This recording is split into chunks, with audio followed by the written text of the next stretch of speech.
This episode of Lines of Enquiry is supported by Shopify.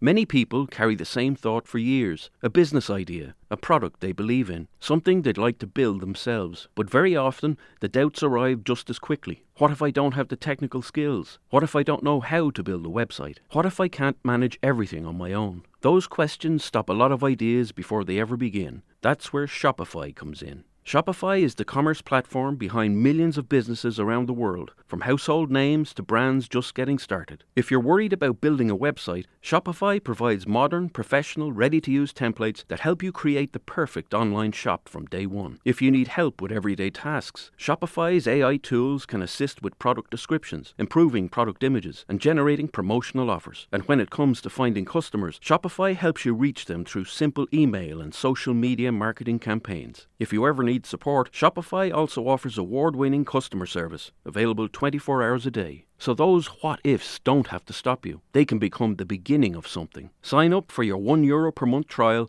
and start selling today at shopify.ie. Go to shopify.ie. This podcast is supported by advertisement from Shopify that allows us to create new episodes for you every week. Their support helps us to tell important stories. I would appreciate it if you could support the businesses who support this podcast. See what you can accomplish with Shopify by your side. Shopify.ie.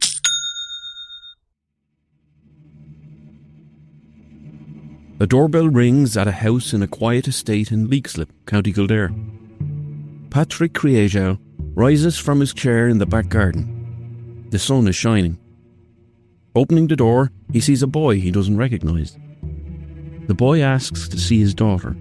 Was she in? He has some news for her.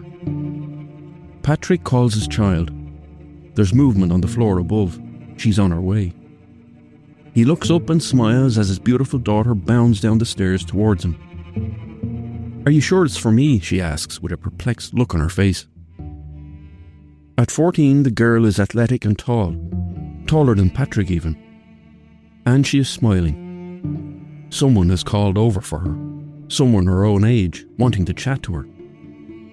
Someone at her door waiting for her.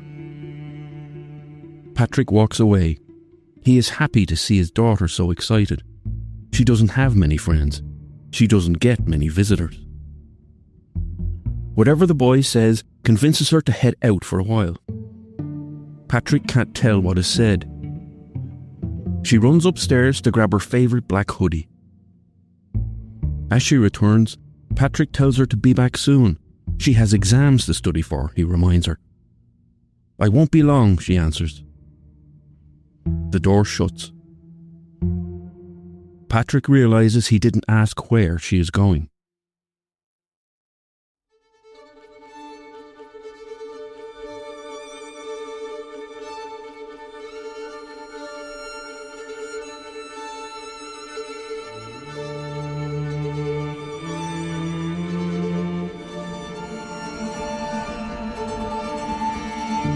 When a person is killed in Ireland, the Gardaí turn to the forensic examiners of the Technical Bureau. For 25 years, I was one of them. I'm John Sweetman. At crime scenes, I learned to listen to what the evidence was saying and what the killer was trying to silence. A smudged print, a misplaced everyday object, the smallest detail that revealed the truth. Now in this GoLoud original podcast, I return to some of Ireland's most compelling cases. This is Lines of Enquiry, a podcast that follows the evidence and reveals the story behind each case. In this episode, we hear of a case that shocked Ireland unlike any other. The shocking murder of 14-year-old Anna Kriégel, and the ensuing investigation that identified two potential killers unlike any Ireland had known before. This is Lines of Enquiry, Anna Kriégel.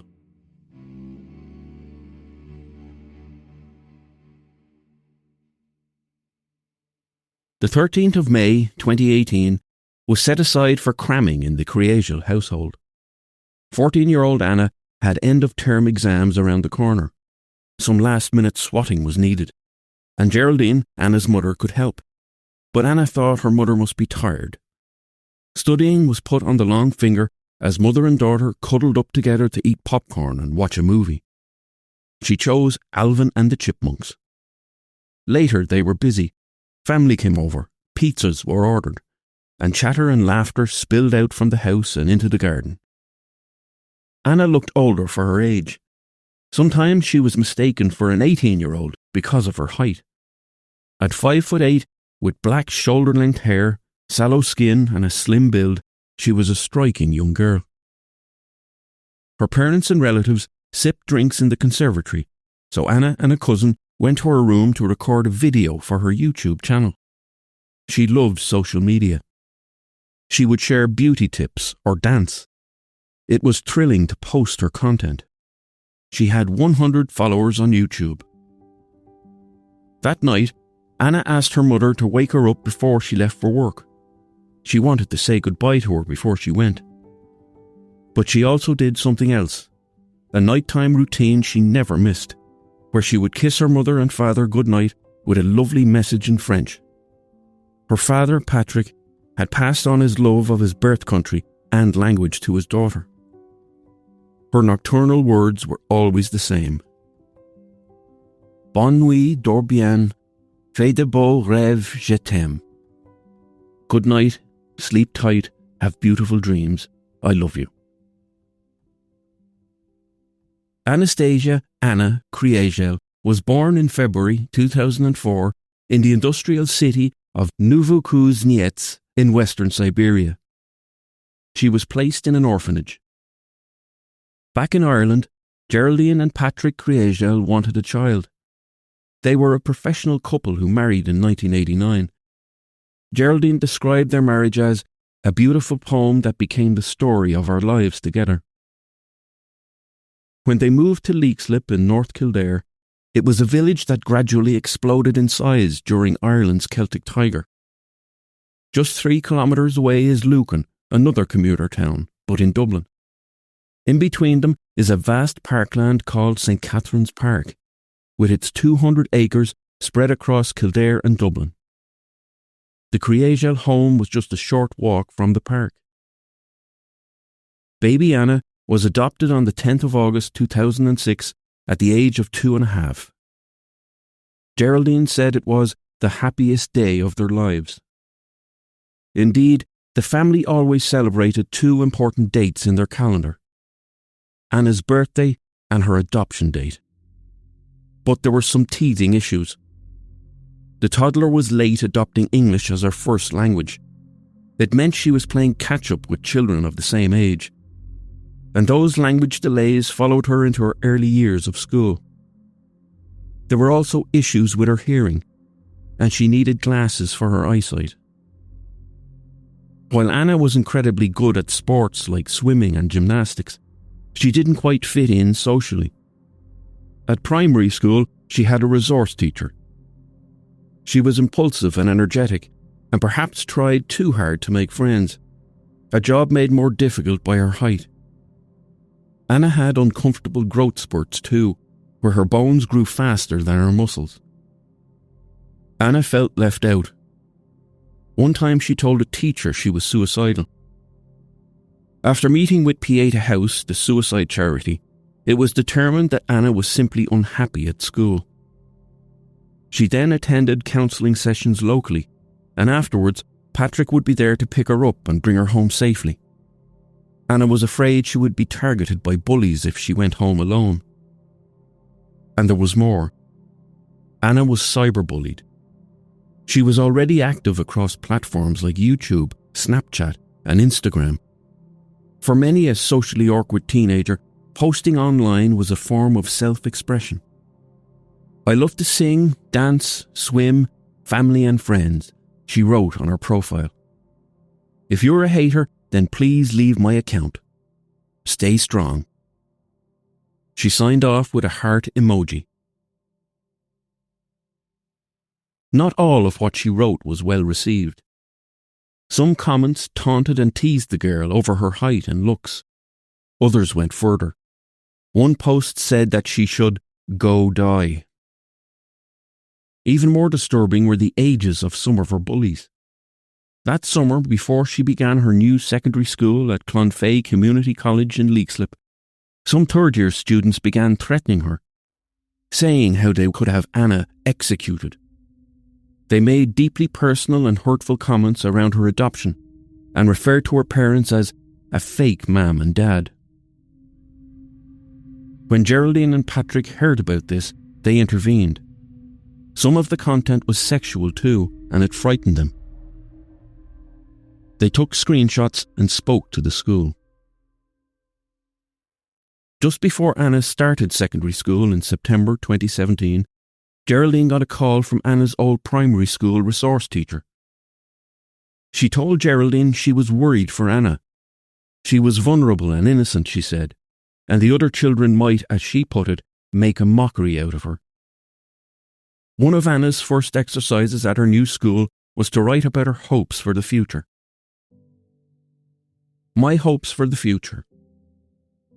I hoped I would get into my secondary school, and I did. That is one goal down.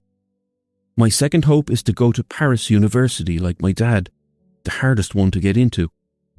And when I come home from Paris, I would like to get a dog. I would like to get married too. Not sure I want any babies.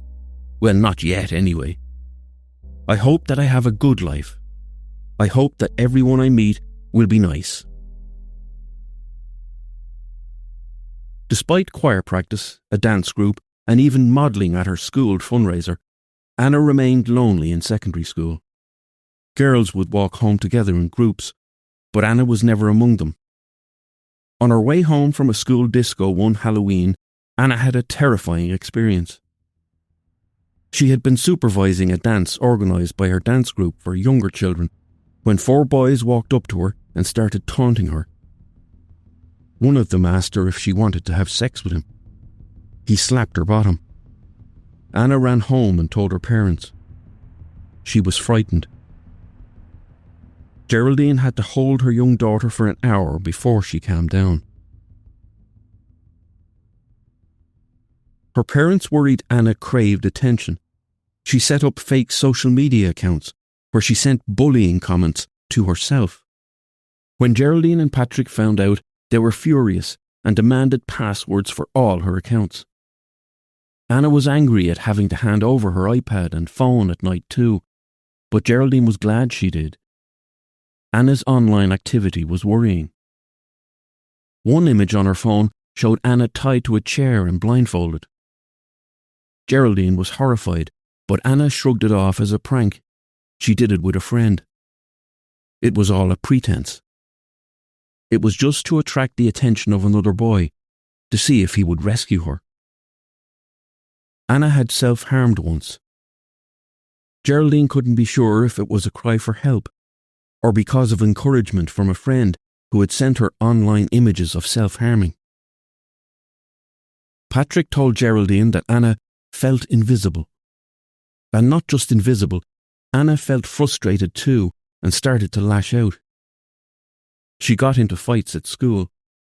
She wanted to be noticed so badly that one day she pretended she had a black eye, using makeup. Behaviour like this earned her a half-day suspension. Geraldine knew Anna was in pain. She wanted friends. Anna did look different to her peers. Her body was more developed than the other girls her age, and some of the other children thought her clothes were too revealing. She wore makeup, and she experimented with different styles and how she dressed and wore her hair. On the morning of Monday the 13th of May 2018, Geraldine woke her daughter. Anna asked her mother for a note for school. She needed it to leave early for a counselling session that afternoon. Geraldine obliged and kissed her daughter goodbye. After counselling, and with Patrick heading out to the garden to soak up some sun on another beautiful day, Anna called her mother. It was just after 4 p.m, but there was no answer. Anna was in her room when the doorbell rang at 4:55 in the afternoon. The boy at the door asked Patrick if Anna was home. Patrick called upstairs to her and shortly after watched as she left with the boy whose name he didn't know. She wouldn't be long. Patrick believed her.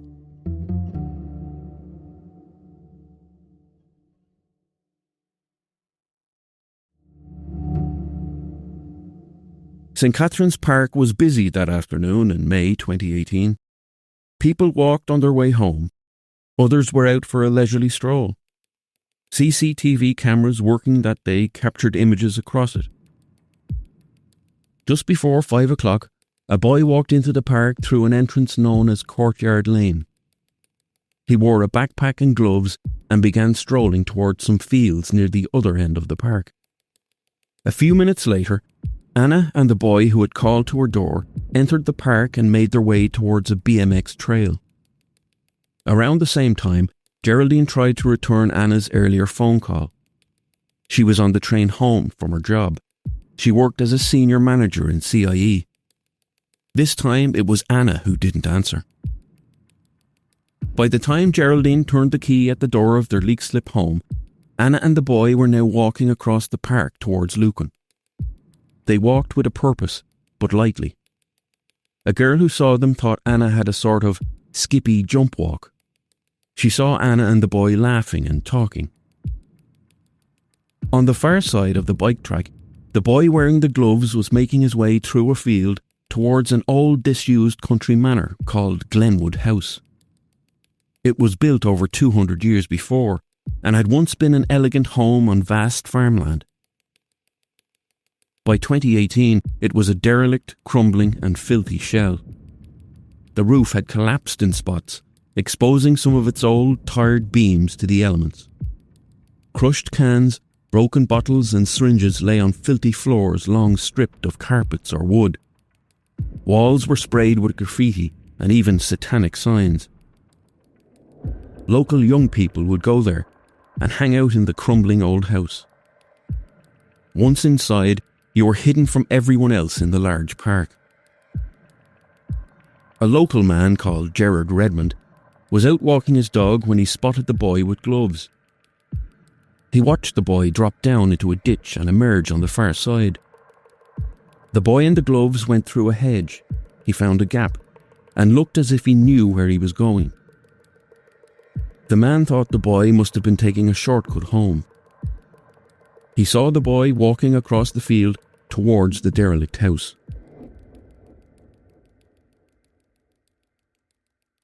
The Kriégel house was quiet when Geraldine arrived home. She asked where Anna was. Patrick told her that Anna had left with a boy. Geraldine was immediately concerned. It was not usual. Nobody called in for Anna. What was Anna doing with the boy, she asked. She told her husband, that boy has nothing to do with her. Geraldine was always protective of her child. Her instinct was to immediately text Anna to tell her she was home. Home now, she wrote. When there was no response a few minutes later, she decided to send another message. Patrick agreed. Answer me now or I'm calling the police, she wrote. As she did it, she felt she was overreacting, but she was worried and becoming scared. It was 25 minutes past 5, and Anna was not gone long. Still, there was no response from Anna, and Anna always answered her phone. Geraldine went into the park to search for Anna, following in the direction Patrick had seen her take with the boy. She couldn't find her. Patrick and Geraldine drove around the area, hoping they would find Anna on one of her long walks, but there was still no sign of her.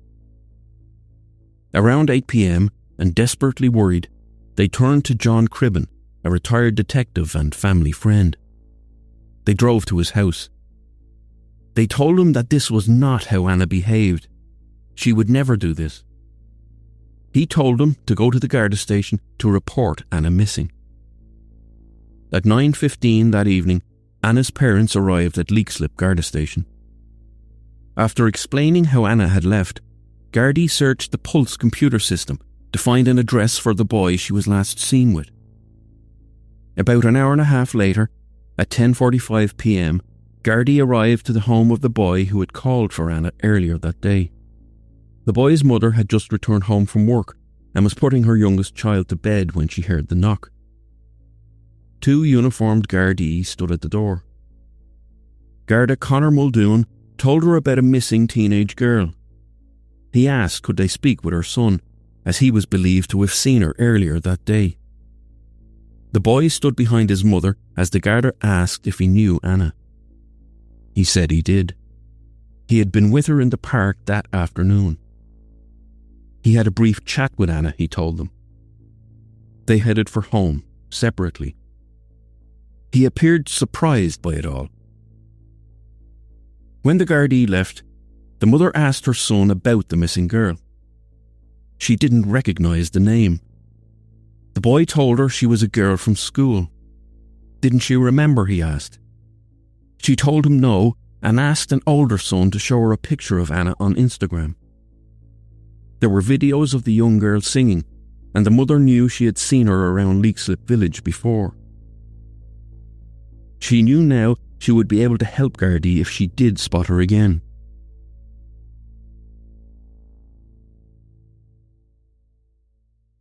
That night, Geraldine and Patrick felt a deep, cold fear. They knew Anna must be in danger. They knew that someone or something had stopped her coming back to them. The search for Anna resumed the following morning. Gardaí called to the boy's house again. They wanted to know, was there anything he could tell them? This time, the boy told Sergeant John Dunn something more. Someone else had also met Anna that day.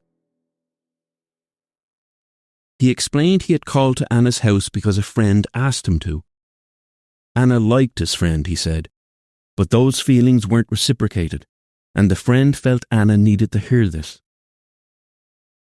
The boy told the sergeant that he and Anna had met their friend, and after the other two spoke, they had all gone their separate ways, and he had returned home to finish his homework. The sergeant returned to the park to look over the area once more. What had he missed? Were there any clues along the route Anna and the boys had walked? He searched the railway line which ran alongside the park but found nothing. Sergeant Dunn and another colleague, Sergeant Angus Hussey, organised another walk of the route taken by the boys. This time both of the boys would join the Gardaí. As they started to walk, Sergeant Dunn noticed something else. The route the boys mentioned was wrong. It was different than the one the boy had initially said that they took. They continued for a bit before stopping near the BMX track in the park, and it was here something odd happened. The Gardaí noticed a look between the boys. It was fleeting, but there was something there. That quick look made the Gardaí wonder if the boys knew more. The two boys were now key witnesses. They might be able to piece together Anna's last known movements. With their parents, the boys went to make statements about the previous day. Both were questioned separately about their routes through the park. The boy who had called for Anna told Gardaí she had been very chatty.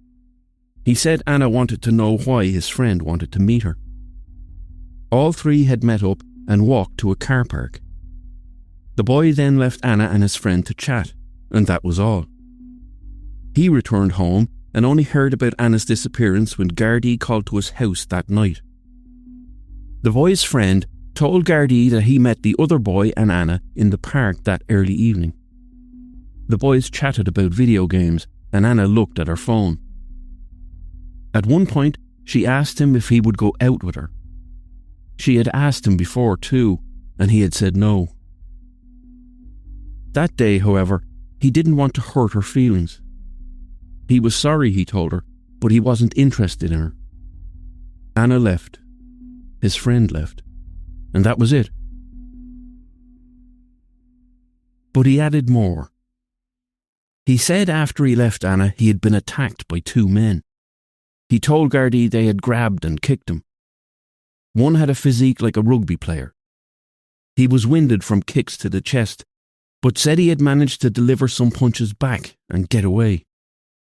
He held his arm and limped as he left the park. He got home around 6 o'clock and told his parents. When his father drove him back to the park to look for his attackers, a park ranger who met the pair said the boy didn't look well. The ranger used the words shook and like a rabbit caught in headlights to describe how he saw the boy. The boy was bruised, his right leg hurt badly, and his lip had bled. Gardaí began an investigation into the attack on the boy.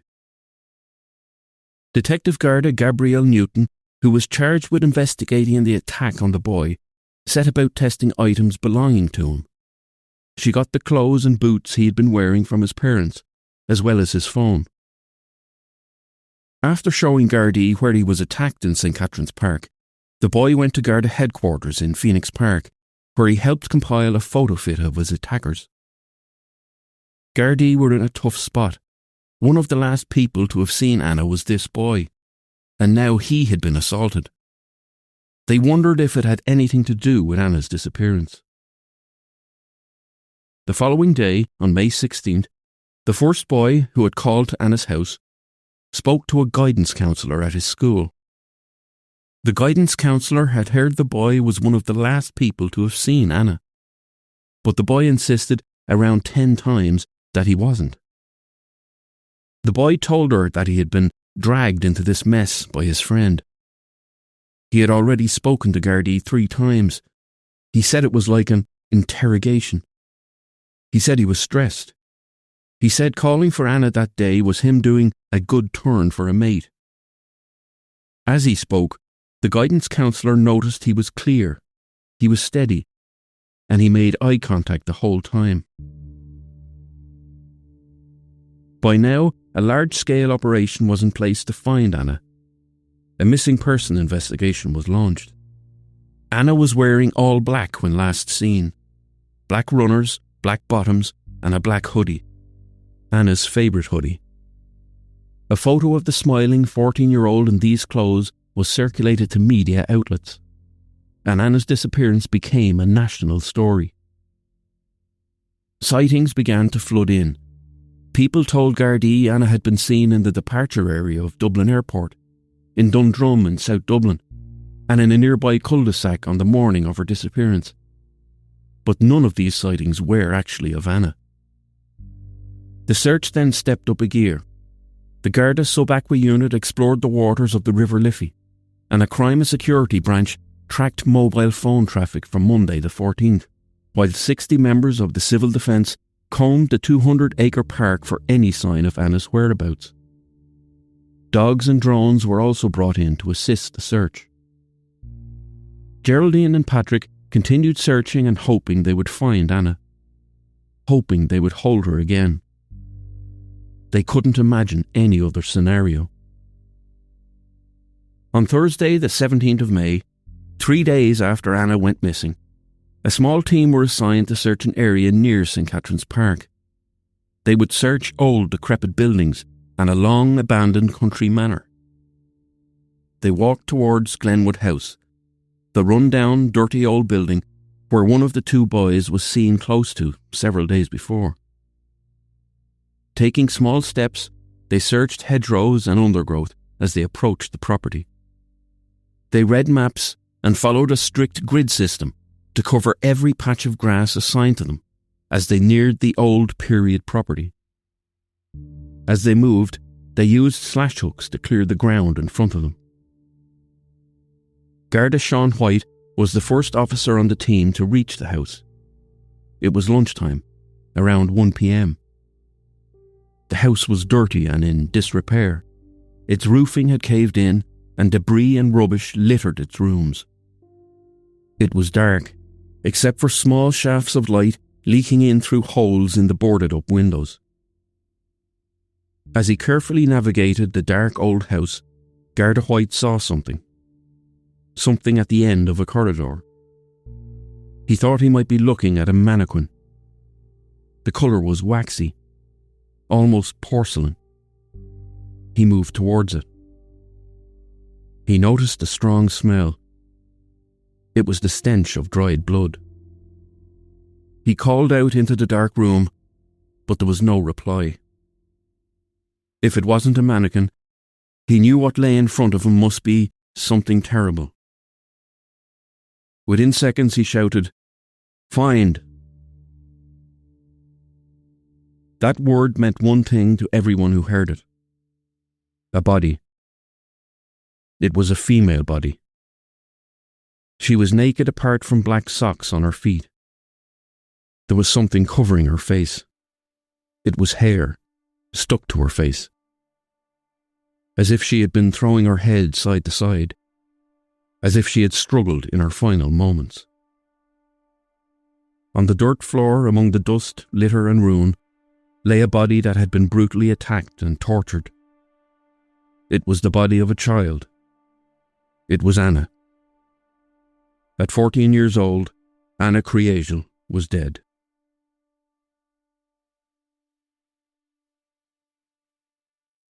A team of forensic specialists were called in to examine the room and other parts of the house to try and piece together what had happened.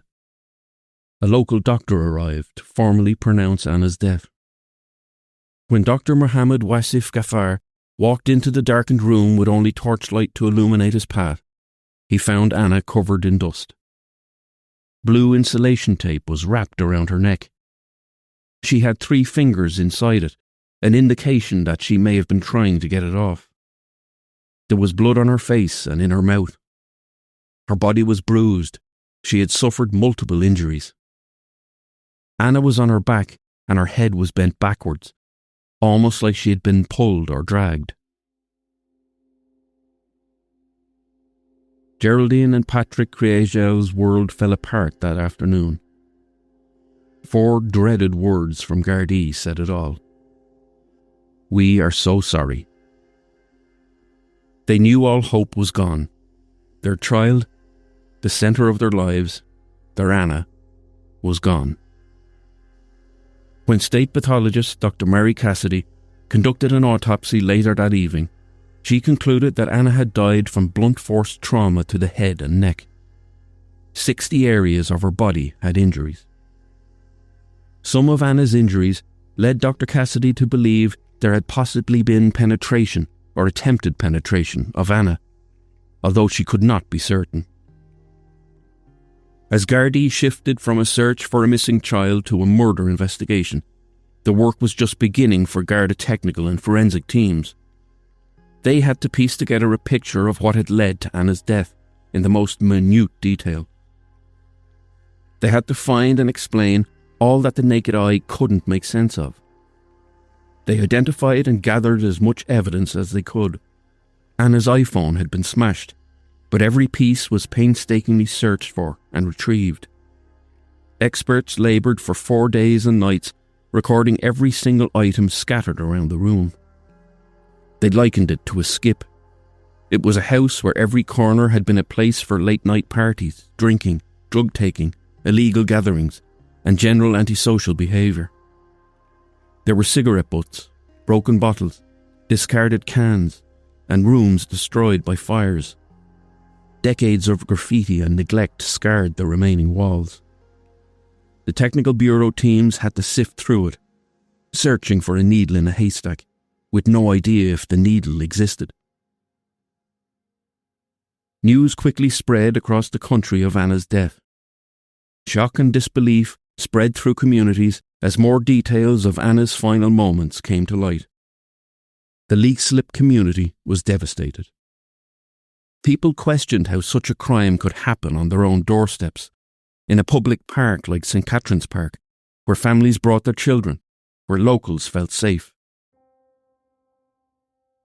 On the 31st of May, the funeral of Anna Kriégel took place at Newlands Cross Crematorium.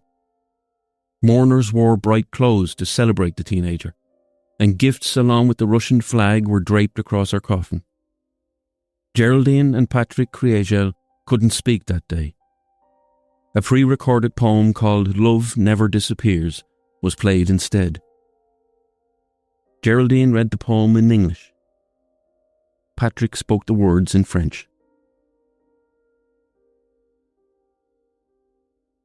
Behind the scenes, Gardaí worked diligently to piece together their evidence.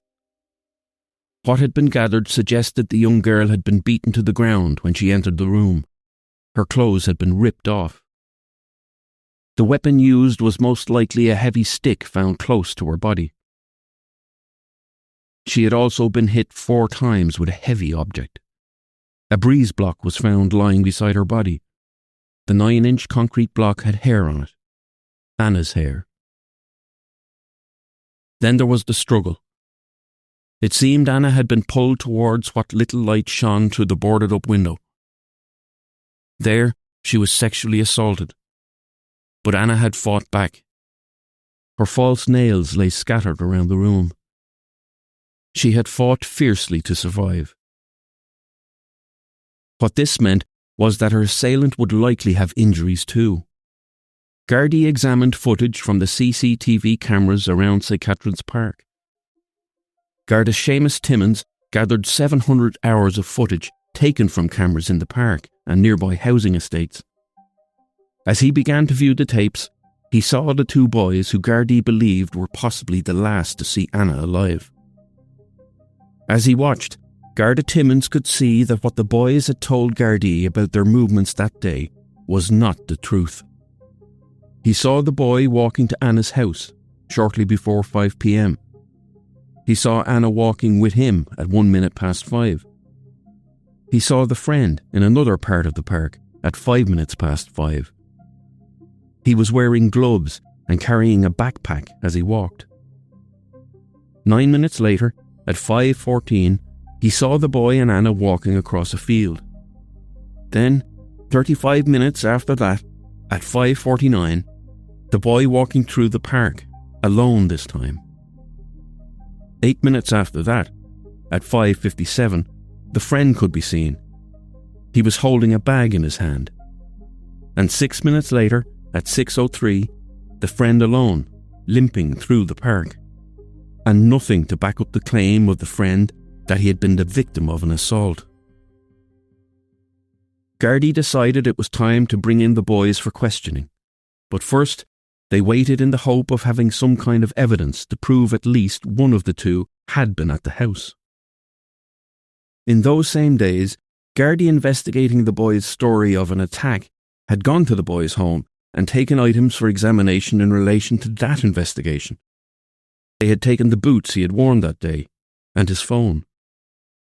John Hode, a blood and DNA expert, had been tasked with examining the pair of Timberland boots worn by the boy. There were bloodstains on the boots. John Hode tested 9 different areas of bloodstaining and found that all matched Anna's DNA. As news of the breakthrough reached Gardaí, they decided it was time to bring the boys in for further interviews. They knew it would be unlike any other case they had ever experienced. The suspects were boys, children. They were just 13 years old. They would soon be known to the world as Boy A and Boy B. On the evening of the 23rd of May, the boys' parents were told their sons would be arrested the following day. Their parents brought them to separate Garda stations. The friend of the boy who had called to the Kriégel house was interviewed at Clondalkin Garda station in West Dublin. He would become known as Boy A. His father and solicitor went with him to the Garda station, and a DNA sample was taken. The other boy was taken to Finglas Garda station. He would become known as Boy B. Because of his age, special arrangements were made to clear the station of all prisoners, to ensure the child couldn't encounter any adult prisoners. At the same time, Gardaí had search warrants for the boys' homes. Under strict orders from the judge who issued the warrant, they undertook the searches in a discreet manner to avoid arousing local suspicion. Gardaí arrived in rental cars and in civilian clothes. Garda evidence bags were concealed inside black bags as Gardaí left the houses. Ahead of the interviews with the boys, the Gardaí who would sit across from them were acutely aware of a few things. It was inescapable to them, or anyone in the country, how much public feeling there was around this case. If Gardaí made some error that threw the case away, there would be no forgiveness. And they knew that with the suspects being children, if this case went to trial at court, then it was highly likely the defence barristers would do all they could to undermine the interviews and frame them as being intimidating or coercive for the young boys. They would do all they could to have the interviews ruled as inadmissible, over how they were conducted and how any information was obtained. The detectives knew that the slightest misstep even one they didn't spot at the time, could lose the case. At this point, Gardaí had some evidence, but not an overwhelming amount. In the case of Boy A, there was some physical evidence, Anna's blood found on his boots. But in the case of Boy B, there was nothing to definitively link him to the crime scene. If they were going to be able to charge the boys with Anna's murder, the key to that would have to be found in these interviews. And so, the detectives entered the interview rooms in that summer heat and began their work. The Gardaí interviewing the boys would follow a specialised technique. The two detectives who interviewed Boy B were Detective Garda Donald Daly and Detective Inspector Damien Gannon. Daly had trained in interviewing techniques that enabled him to prepare meticulously for interviews like these, and also to go into them with a plan mapped out. From the outset, the interviewing technique plotted out how to approach a suspect or witness, and how to build a connection before gradually moving to more serious questions. The first time the detectives sat down with Boy B in the small interview room at Finglas Garda Station, they spoke for a long time before they got to discussing Anna Kriégel or anything around her death. The boy was accompanied in the room by his solicitor and his mother. He held his mother's hand. Detective Daly and Boy B started by talking about the boy's interests, things like video games or comic book movies. Boy B liked Deadpool. He also liked Pokemon and Japanese cartoons, and he liked to make things with his hands. He wasn't a big fan of social media. The detectives noticed he had a wide vocabulary, wider than was typical for a 13-year-old. When they asked him if he understood what arrest meant, he told the detectives it meant that you were detaining me for something that I did or might have done. In the interview room, the boy was relaxed. He didn't seem at all disturbed by the situation he found himself in. If anything, it seemed like he was a bit bored. They would take plenty of breaks. Sometimes the boy would go with his mother to the vending machine and get a Ribena. Other times, he'd sit there fiddling with his shoe or stretch. He yawned as he waited for the interview to recommence after a break. Then, with the boy seemingly at ease, Detective Daly let him tell his story.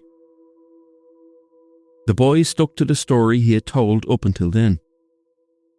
He said Boy A asked him to call to Anna and ask her to meet him in the park. After the three had met, he had left them alone and gone home to do his homework. He insisted he knew nothing else. Gardaí pointed out that the route he said he had taken through the park that day did not match up with the CCTV footage they had. The boy paused, thought it over, then shifted his story slightly to fit with the CCTV. He didn't panic, and the detectives didn't push. Not too hard. Not yet. Gardaí told the boy they had found a roll of blue insulation tape at his home. He said he used it when making things. Then detectives showed him a photo of the blue tape found around Anna's neck. The exact same, specialised and rare type of insulation tape. He said, "Wait a minute. Holy shit. Oh my God." He said he had given Boy A that tape.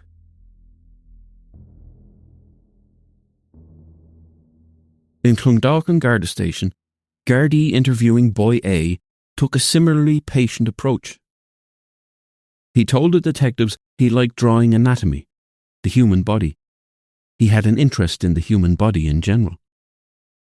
Like Boy B, Boy A seemed calm. He too stuck to the story given to Gardaí already. That changed when Detective Garda Thomas Doyle informed him about the forensic evidence Gardaí had discovered. Anna's blood on his boots. The boy reacted by asking, "Are you joking? You can't be serious." He asked for some air and Gardaí paused the interview. They brought him a glass of water. When they resumed, D. Garda Doyle told him that the only possible explanation for him having Anna's blood on his boots was if he had been in the room where she was killed. So he asked, was he in that room?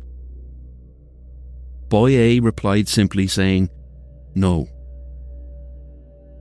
While the forensic evidence was significant, Boy A did not waver from his story, even after learning about it. The boys slept in the Garda stations overnight, between their interviews. Gardaí made up beds for them and their parents. Through 4 interviews, Boy B denied knowing what had happened to Anna. In the 4th interview, when asked why he had continued to claim he had taken a particular route through the park when the CCTV showed he had not, the boy said he had been confused and then afraid to admit to not telling the truth. And then something changed. Gardaí had continued to search for witnesses and had found one who had seen Boy B walking towards Glenwood House on the day Anna was murdered. In their 5th interview with Boy B, Gardaí told him he could now be placed at the murder scene. Boy B replied that he had been in the field, but only to look around. He said he had not been in the house. The detectives were frustrated. They had interviewed Boy B for over 10 hours and were growing weary of his continuing denials and the way he would shift his story as needed. Detective Garda Daly said to the boy, "You're making this up as you go along. You're changing your story to suit. You can't keep doing this. You owe it to everyone to start telling the truth here." He asked his mother to leave the room. Detective Daly said that he was required to have a guardian present. The boy's solicitor asked for a break. The boy spoke. He said he had been in the house with Anna, but he had left. He said his friend, Boy A, had gone into the house with Anna. After that, he heard a scream, a strong scream. He thought someone had attacked Boy A and Anna, he said. But he was sure Boy A could protect her. And then the scream grew muffled. He said it sounded like Anna's mouth had been covered. After he spoke, Boy B began to cry, and so did his mother. After a break of half an hour, Boy B told Gardaí he wanted to tell them more. He said he had seen Boy A flip Anna onto the ground, then choke her. He had seen Boy A start to strip her clothes off. Boy B said it looked horrifying. Gardaí interviewing Boy A were not achieving any similar kind of breakthrough. Even after facing the forensic evidence, he replied no comment to most of their questions. The detectives knew they needed more. Gardaí and Finglas printed off a transcript of Boy B's 5th interview, including his admission that he had been at the house and had heard Anna's screams. They sent the pages to Clondalkin Garda Station.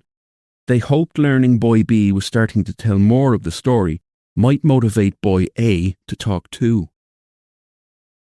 They read the transcript to him. He replied, "Boy B is lying." On the 25th of May, Boy A was charged with the murder of Anna Kriégel. When they searched Boy A's home, they had found a backpack in his bedroom. Inside were knee pads, gloves, shin guards, a snood scarf, and a skull-shaped mask that covered the top half of the face. The mask was homemade and skin-coloured. There were fangs cut into it. They were painted red to make it look blood-stained. The 2 boys had made it in school for Halloween. On that mask and on the backpack, knee pads and gloves, forensic specialists would find Anna's blood. On Boy A's phone, Gardaí found almost 12,500 images, most of which were pornographic. There were searches for child porn, horse porn, and animal porn. There were internet searches for horror stories and knives. There was a screenshot of a YouTube search for videos on torture methods. There was an internet search for abandoned places in Lucan. Gardaí also found a copybook with rules for a satanic cult in his bedroom. It listed Boy A and Boy B as members. Boy B insisted the cult was a homework club and a harmless joke among friends. Crucially, further forensic testing discovered traces of semen on Anna's top. The DNA matched Boy A. With that, he was charged with aggravated sexual assault, along with the previous murder charge. Gardaí were able to bring Boy B back in for further questioning. It was on July 8th when Detectives Daly and Gannon again sat across from Boy B. This time, Boy B had much more to tell them. He had admitted he had seen Boy A wearing the homemade mask. The zombie mask, he called it. He said Boy A had been wearing it when he attacked Anna. He again insisted he had not taken part in the attack. Then he went further. He said Boy A had asked him if he wanted to kill somebody, roughly a month before Anna was murdered. He had said no. Boy A had said, "Oh, come on." Boy B asked him who he wanted to kill. Boy A had replied, "Anna Kriégel." Boy B said he had taken it as a joke at the time. The detectives did not believe him. They were now sure he knew what Boy A intended to do that day, and his own words had just proved it. 3 days later, on the 12th of July, Boy B was charged with Anna's murder. When the case reached court, they would be formally labelled Boy A and Boy B, as their identities were to be protected, for fear of public anger against their families if their names were revealed. They were the youngest people in the history of the state to have been charged with murder.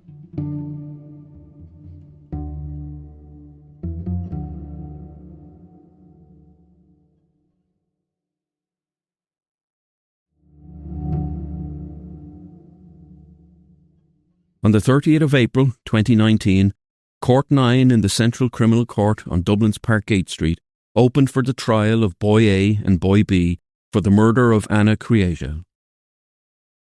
The case had been rushed to reach trial far more quickly than was normal. Gardaí had prioritised it, getting analysis of evidence done in days. The trial would be heard in an adult court, as the charges were too serious for the children's court. Smaller changes were made to the usual process of a murder trial too, to take into account the young ages of the accused. The public gallery was closed, and a strict ban was put on anyone, inside the court or anywhere else, publicly identifying the accused. Boy A and Boy B had separate teams of lawyers defending them. The prosecution would argue Boy A had sexually assaulted and murdered Anna, and Boy B had lured her to the abandoned house, knowing what Boy A was planning to do. While there was significant forensic evidence against Boy A, the case against Boy B was not clear-cut. The prosecution knew the trial would hinge on one or two small but critical factors if they were to secure a guilty verdict. There was no conclusive evidence at all that he had taken part in the murder, or that could prove that when he called to Anna's home he was aware of Boy A's plans. There were witnesses who had seen him close to the house, but beyond that not much else, except for his own words. Those interviews with Gardaí in Finglas Garda Station were now the prosecution's best and perhaps only hope of a conviction. Both Boy A and Boy B pled not guilty. The trial would last 6 weeks. On the first day of the trial, one journalist noted the accused dressed as though they could be attending their confirmation.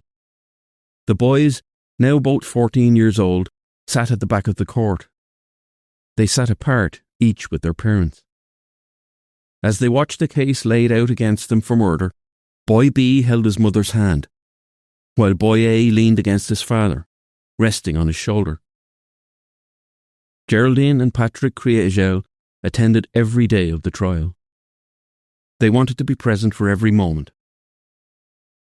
Geraldine jotted notes of all that was said. Anna's parents would be two of the first witnesses called to testify. When Anna's father addressed the court in that first week of the hearing, Patrick Kriégel talked about his last day with his daughter.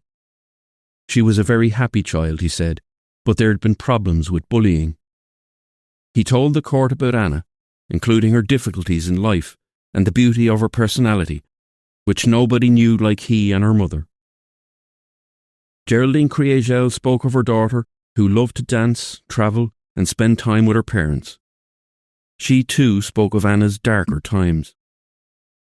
She admitted she worried for her daughter.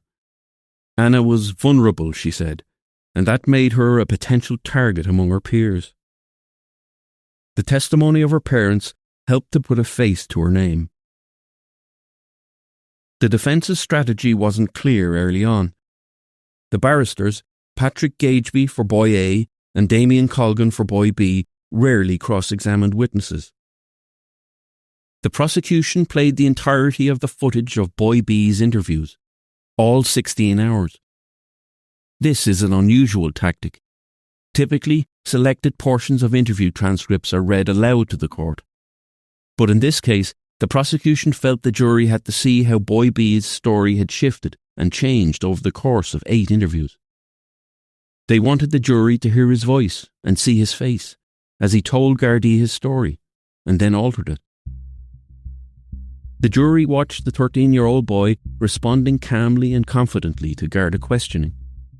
They saw him fidget and yawn during breaks, and they saw him express shock as evidence was shown to him, like the blue tape around Anna's neck. Some observers in court would later say his shocked reactions came across as bad acting.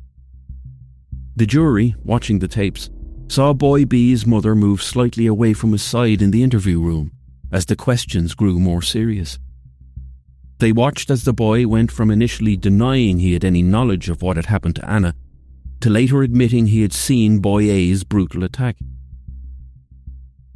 In the case of Boy B, the critical question became if he knew Boy A intended to kill Anna. To prove that, the prosecution pointed to a short portion on one of his later interviews, when he had told Gardaí about a conversation he had had with Boy A month before Anna's murder. Boy A asked him if he wanted to kill Anna Kriégel. Boy B had told Gardaí at the time he said he wanted no part in it. But Gardaí believed he knew Boy A was serious, and the prosecution told the jury the same. Whether the jury believed Boy A saw the remark as a joke or a serious statement of intent could decide the entire case. As one of those interview videos were being played, Boy B had a panic attack in the courtroom. He was seen by a doctor, and the court was adjourned for the day. While Boy B had admitted lying to Gardaí in his earlier interviews, his legal team sought to introduce expert testimony to raise doubts about why he had lied. They had Dr. Colm Humphreys, a clinical psychologist, who examined the Garda interview tapes and meet with Boy B. With the jury removed from the court, he delivered his findings. His impression upon meeting the boy was that he was friendly and polite. He was a pleasant lad, Humphreys said. He diagnosed Boy B as suffering from post-traumatic stress disorder. Humphreys believed Boy B had shut down under questioning and was struggling to process his memories of the day. The lies and the shifting story, he concluded, did not make the boy guilty. He was an intelligent child, but an immature one, Humphreys said. He felt the boy was naive and had been easily led and didn't know what would happen to Anna that day.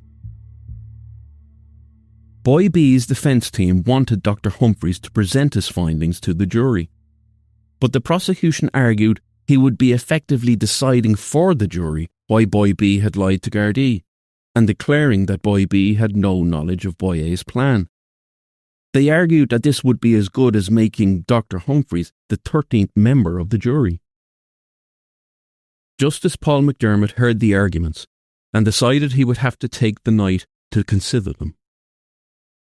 When court resumed the following morning, he ruled that the doctor's findings could not be put before the jury. Other evidence presented by the prosecution included footage from the CCTV images of the boys that day in the park, and the testimony of Gardaí who had spoken with them in the first days after Anna had gone missing.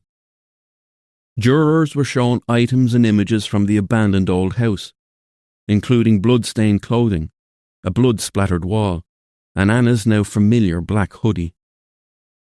The room where Anna died was presented to the jury using a 3D program, a computer-generated reconstruction of that dark and dirty place where Anna took her final breath. Witnesses recounted their stories of Anna and boy B that day in the park. One 15-year-old girl saw the pair in a sort of skippy jump walk, and they seemed to be getting along. There was also evidence that jurors would never see, including the sexual and violent images found on boy A's phone. The court did hear about how boy A's internet search history showed he had looked up abandoned places in Lucan. They heard about the copybook found in boy B's bedroom, containing a satanic pledge that was part of a satanic cult, and how boy A carried a backpack to the house that day with a zombie-type mask inside. John Hode, the forensic scientist who had tested boy A's clothing, wanted to show a mannequin dressed in the zombie mask, shin guards, knee pads and gloves worn by boy A. Some of the items had Anna's blood on them. But the defence argued against it being used, that there was no proof to show boy A was dressed like that on the day Anna died. The forensic evidence against boy A was overwhelming, the prosecution argued.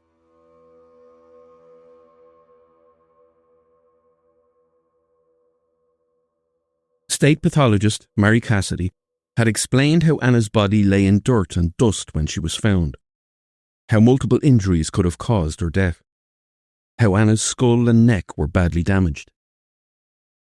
Defence teams made their closing statements for the two boys on the 10th of June 2019.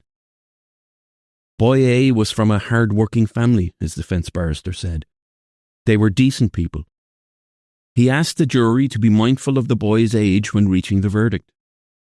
Young people of that age have an immaturity, he said. Is there any real evidence that he planned any of this? He asked the jury. He argued the case was based almost entirely on circumstantial evidence, but nothing certain. Boy B's defence suggested he had been set up by boy A. Trauma and shame could explain boy B's lying, they argued.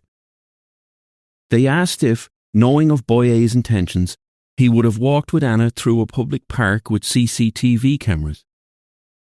They asked if they thought boy B would be that stupid. And finally, they argued, if the jury did not believe boy B had knowledge of boy A's plan to kill Anna, then he must be found not guilty. On the 18th of June 2019, after 14 and a half hours of deliberations, the jury had reached their verdict. With a shaking hand, the four women of the jury handed over the verdict to the registrar. Geraldine Kriégel closed her eyes. Patrick Kriégel held onto his wife. The registrar read out the jury's verdict. The verdict was unanimous. Both boy A and boy B were guilty. They had murdered Anna Kriégel. Geraldine and Patrick cried. When boy B heard the verdict, he turned to his mother and asked, "I'm guilty?" "Yes, they found you guilty." His father held his son's hand and kissed it. Boy A's father put his arm around his son. Geraldine and Patrick held each other's hands and hugged family and friends around them. The 14-year-old boys were led away to begin their jail terms at Oberstown Children's Detention Campus. In her victim impact statement, Geraldine spoke of the unbearable pain the family now suffered without their precious child. She spoke of the agony they lived with every day, knowing the fear Anna must have felt in her final moments. Before starting secondary school, Anna wrote a paragraph on her hopes and dreams for the future. Geraldine shared those aspirations. Anna wrote of many plans for life, from the grand to the simple, but ultimately she wanted two very simple things in her life. Anna wrote, "I hope that I have a good life. I hope that everyone I meet will be nice." Geraldine finished her statement by thanking Anna for her precious love. "We miss you. We love you. No one can take that away from us." Boy A was sentenced to life with a review after 12 years. Boy B was sentenced to 15 years. Patrick Kriégel died in June of 2022, just over 4 years after Anna's murder. At his funeral, mourners heard how he simply couldn't bear the pain of losing his child. Every waking hour for the Kriégels was a reminder that Anna was never coming home. They could never hold her again. They would never hear her at night telling them to sleep well, and that she loved them both. A slideshow of pictures was shown at the funeral. Pictures of Patrick and his family, pictures of Patrick and Anna. The murder of Anna Kriégel was one of the most deeply investigated and covered cases the country has ever known. And yet, no cause was ever identified. Why would two 13-year-old boys murder? And why did they choose Anna? No motive was ever found. Former state pathologist Mary Cassidy, who saw Anna's body in that abandoned house, would never forget what she had seen. She said, "I've seen a lot of things, but there was something about that. Children killing children. If that's what society has become, I need out." Boy A and Boy B are still serving their sentences. They are now adults in their 20s. Boy A has been moved to an adult's prison, and his name is on the sex offenders register. But they will never be named. And while they will one day walk free, what they did as children to Anna Kriégel will never be forgotten.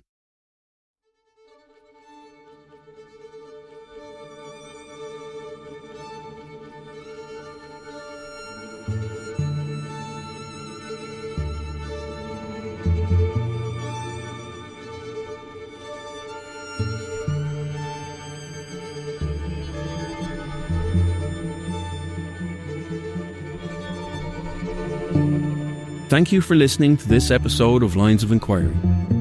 We now have an email address, linesofenquiry@goloudnow.com, and we would love to hear from you, so get in touch. Whether you have a story you think we should cover, or just want to let us know how you felt about an episode. That email is linesofenquiry@goloudnow.com. If you're listening on Spotify, please leave a comment on this episode and let us know what you think of the podcast. We really appreciate those who have taken time to give the podcast a review, and we are now approaching 4,000 5-star ratings on Spotify, and I am genuinely humbled by the support. Thank you. That generous support helps us to tell these stories. If you haven't yet rated the podcast, I would be grateful if you could give us a 5-star rating wherever you're listening, sharing it on your story on Instagram, or simply telling a friend that you're listening to the podcast. Make sure to like or follow the podcast in your podcast app and hit the notifications button so you'll know every time a new episode is released. Lines of Enquiry is presented by me, John Sweetman. The podcast is created by Darren Cleary. Our executive producer is Eoin Brennan. Our producers are Siobhán Maguire and Siobhán Walsh. Sound editing and design by Neil Kavanagh, with additional editing support from Ed Smith. Social media, marketing, video and legal support comes from the GoLoud team. This episode was written by Siobhán Maguire and Eoin Brennan, with script editing from Eoin Brennan. In the end, everything done in the dark comes to light.